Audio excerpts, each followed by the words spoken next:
Hello everyone, मैं शशांक सिंह आपका बहुत बहुत स्वागत करता हूं अपने इस चैनल पर एक बार फिर से, जहां पर हम रियल नंबर्स की स्टडी को आगे बढ़ाएंगे। तो अभी तक हमने रियल नंबर्स में क्या क्या देखा। हमने रियल नंबर्स में देखा फंडामेंटल थ्योरम ऑफ अरिथमेटिक्स और एचसीएफ और एलसीएम निकालना। ठीक है, हमने प्राइम फैक्टराइजेशन पढ़ लिया, हमने सीएफ एलसीएम निकालना सीख लिया, हमने CF LCM of two numbers का कंसेप्ट जान लिया कि दो नंबर्स का सीएफ एलसीएम में क्या कहानी होती है। फिर हमने क्या देखा था, हमने फ्रैक्शनल नंबर्स का भी एचसीएफ एलसीएम लास्ट क्लास में देख लिया।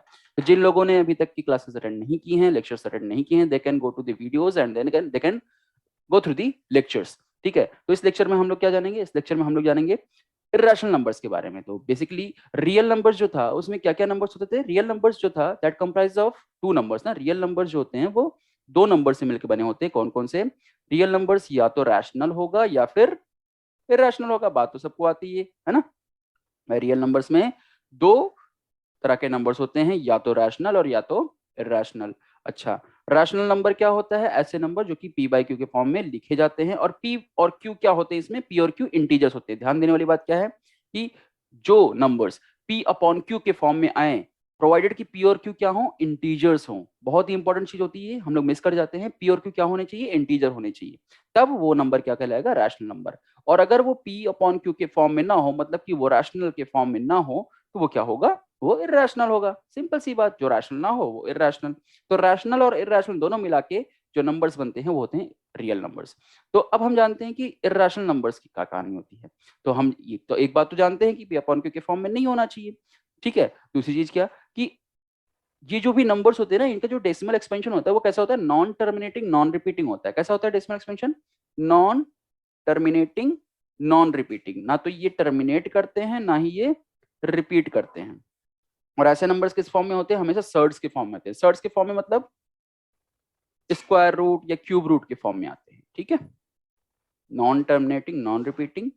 ठीक है, और कैसे सर्ड्स मतलब स्क्वायर रूट या क्यूब रूट इसमें हमेशा आएंगे। जैसे रूट 2 हो गया, क्यूब रूट ऑफ 5 हो गया। ऐसे जैसे स्क्वायर रूट है तो स्क्वायर रूट के अंदर कोई भी परफेक्ट स्क्वायर नहीं होना चाहिए, मतलब कि यहाँ पर सिंप्लीफाई नहीं होना चाहिए, स्क्वायर रूट के अंदर में ही रहे। जैसे रूट 6 हो गया, रूट 6 मतलब कि वो कम्प्लीट सिंप्लीफाई नहीं होगा, वो हमेशा रूट 6 ही रहेगा।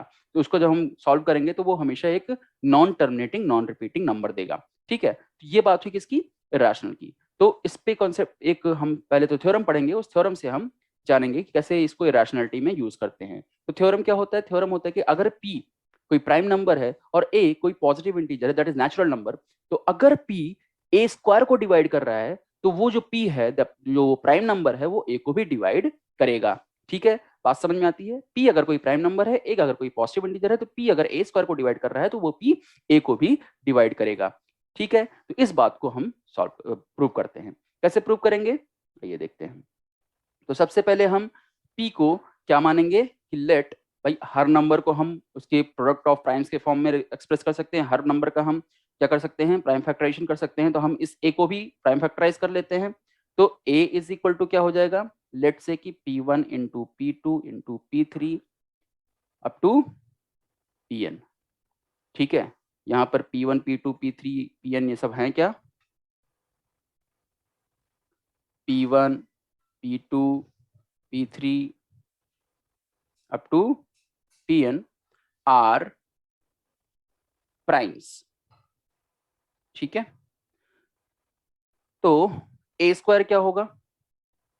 p1 p2 p3 up to pn का स्क्वायर हो जाएगा। स्क्वायर होने का मतलब कि हर एक प्राइम का स्क्वायर हो जाएगा। तो इट इज p1 का स्क्वायर, दैट इज p2 का स्क्वायर, दैट इज p3 का स्क्वायर, है ना, अप टू pn का स्क्वायर। तो अगर बोल रहा है कि if p divides A square, question में अपने को थ्योरम में पहले ही स्टेटमेंट क्या दिया हुआ है कि p जो है वो ए स्क्वायर को डिवाइड कर रहा है। ये तो गिवन पार्ट है ना। गिवन पार्ट क्या है कि p जो है ए स्क्वायर को डिवाइड कर रहा है। अगर p ए स्क्वायर को डिवाइड कर रहा है और p एक प्राइम नंबर है, तो सोचो p अगर एक प्राइम नंबर है तो ए स्क्वायर को डिवाइड करने वाले प्राइम नंबर्स कौन कौन है? यहाँ पर दिख रहा है p1 p2 p3 up to pn, यही सारे प्राइम नंबर्स है जो कि ए स्क्वायर को डिवाइड कर रहा है। तो मतलब साफ होता है कि जो p है वो इन्हीं p1 p2 p3 up to pn में से कोई एक होना चाहिए। That means p has to be one of p1 p2 p3 and up to pn। इन्हीं में से कोई भी एक होना चाहिए जो हमारा क्या है? p, that is prime number. ठीक है, अगर p इनमें से एक है और हम जानते हैं क्या कि P1 P1 P2 P1 P2 P3 और Pn, ये सब के सब अगर ध्यान से देखें तो ये ए के भी तो फैक्टर है ना, ये तो ए के भी फैक्टर है, are the factors of a also. और अगर ये ए के भी फैक्टर है, इसका मतलब क्या कि जो पी है वो ए को भी डिवाइड कर रहा है, पी डिवाइड्स ए ऑल्सो। ओके, तो यहां से हमको पता चला कि सर अगर कोई भी प्राइम नंबर है वो अगर किसी नंबर के, किसी भी पॉजिटिव नंबर के किसी भी परफेक्ट स्क्वायर को डिवाइड कर रहा है तो वो उसके उस नंबर को भी, उस नेचुरल को भी डिवाइड करेगा। मतलब कि अगर कोई पी प्राइम है, अगर वो 4 को डिवाइड कर रहा है तो वो 2 को भी डिवाइड करेगा, अगर वो 9 को डिवाइड कर रहा है तो वो 3 को भी डिवाइड करेगा, अगर वो 16 को डिवाइड कर रहा है तो वो 4 को भी डिवाइड करेगा। बात समझ में आती है? Very good. तो इसका हम यूज कैसे करेंगे इर्रेशनल में, वो देख लेते हैं। जैसे मान लो हमको क्वेश्चन दिया जाए कि प्रूव दैट, एक बेसिक सा क्वेश्चन लेके चलते हैं कि √2 इज इर्रेशनल। ठीक है, तो कैसे दिखाएं कि ये इर्रेशनल है या नहीं है? उसके लिए हम क्या करेंगे, वही कहानी कि जब भी इरेशनैलिटी प्रूव करना होता है तो हम क्या करते हैं, हम कॉन्ट्रडिक्शन लेते हैं, हम लोग मान लेते हैं कॉन्ट्रडिक्शन से कि ये एक रैशनल है। तो क्या करेंगे, लेट करेंगे, लेट अस अज्यूम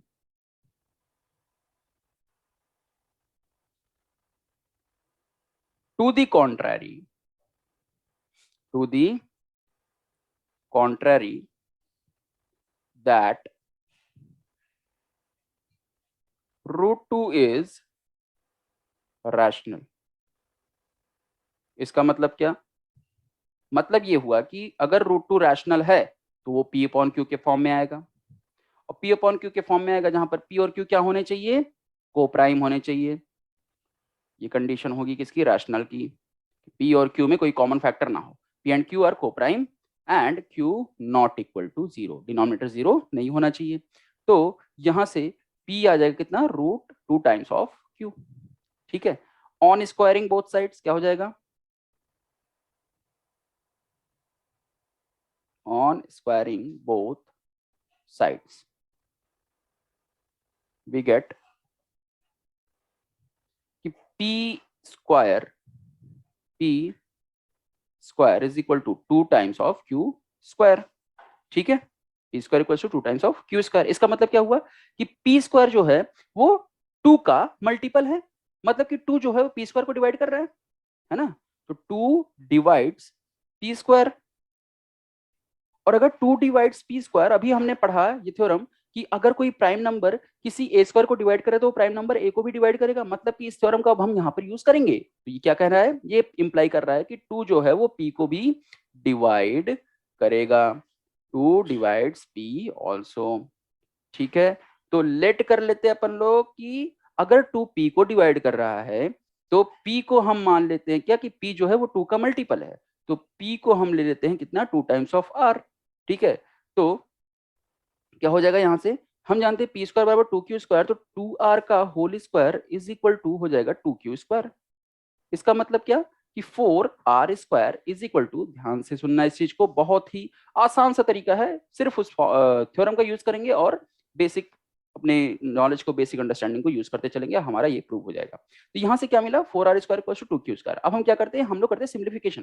कैसे, अरे दोनों जगह 2 का फैक्टर दिख रहा है तो 2 से हम डिवाइड कर देते हैं, 2 से डिवाइड करेंगे तो क्या मिलेगा, 2R square is equal to Q square. मतलब क्या, अभी देखो यहाँ पर क्या दिख रहा है, क्यू स्क्वायर भी क्या है, 2 का मल्टीपल है, मतलब कि 2 जो है वो क्यू स्क्वायर को भी डिवाइड कर रहा है। 2 अगर क्यू स्क्वायर को डिवाइड कर रहा है तो बोलो क्या होगा, अभी हमने एक थ्योरम पढ़ी थी क्या कि P डिवाइड्स ए स्क्वायर, तो P डिवाइड्स ए ऑल्सो, मतलब कि 2 डिवाइड्स क्यू ऑल्सो। अच्छा, क्या हुआ, क्या कुछ समझे, नहीं समझे, आइए हम समझाते हैं।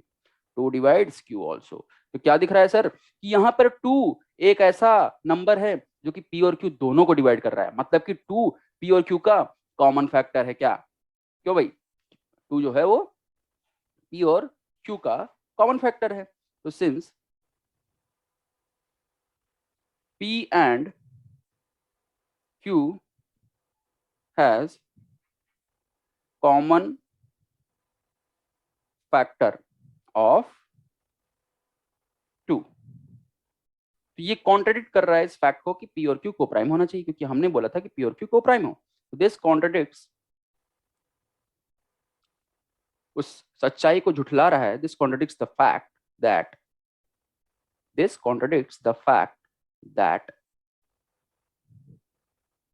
P and Q are co-prime, है ना। P और Q तो क्या होना चाहिए, को-प्राइम होना चाहिए, क्योंकि यहाँ हमने ये चीज देखा। लेकिन यहाँ जब हमने देखा तो 2 जो है वो कॉमन फैक्टर आ रहा है, जो कि P और Q दोनों का आ रहा है। मतलब कि ये को-प्राइम तो नहीं रहेगा, क्योंकि को-प्राइम होता तो यहाँ पर कॉमन फैक्टर 1 होना चाहिए था, पर यहाँ तो 2 है।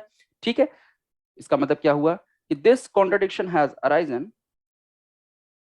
क्यों कॉन्ट्रडिक्शन आया ऐसा, क्योंकि हमने गलत अजम्पशन किया था। अजम्पशन क्या किया था कि √2 रैशनल है। तो this contradiction has arisen due to our wrong assumption। ठीक है, हेंस क्या कह देंगे,